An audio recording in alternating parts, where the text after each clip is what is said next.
सांबादिक मानकु बड़ धरणर भेटी देवाकू घोषणा कले मुख्यमंत्री मोहन माझी।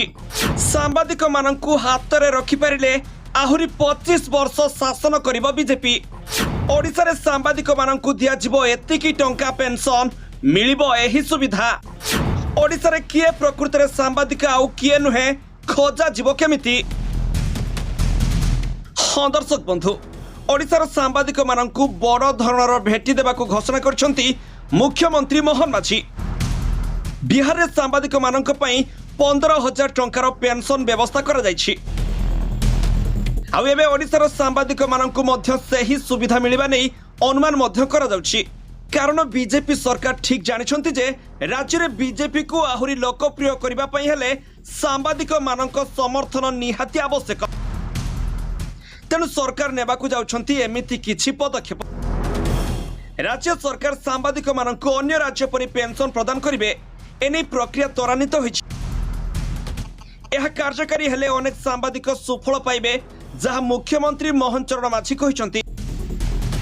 आमे विरोधी आसन रे थिबा बेले एही प्रसंग उठाइथिलु। एबे शासन गादी को आसीबा परे जहाँ दाबी करिथिलु ताकू कार्यकारी करिवे बोली मुख्यमंत्री कहिसंती।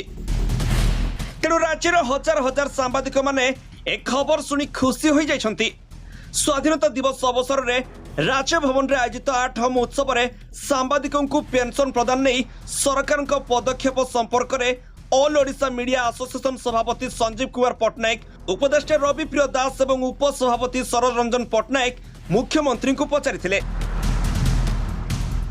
मुख्यमंत्री एने कार्य त्वरान्वित होइतिबा कहबा सह आमे एठी दाबी उठाइलु एहाकू आमे ही कार्यकारी करिबु बोली कहिसंती। तबे केबे ठारू एहा आरंभ करा जिवो ताकू नै समस्त अपेक्षा करछंती।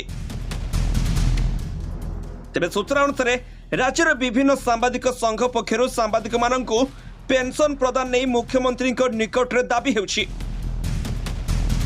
राज्य स्तरीय सांबादिक संघ समेत जिला स्तरीय सांबादिक माने सूचना और लोक संपर्क विभाग निर्देशक एवं जिलापाल माध्यम मुख्यमंत्री निकट को स्मारक पत्र पठाई चली।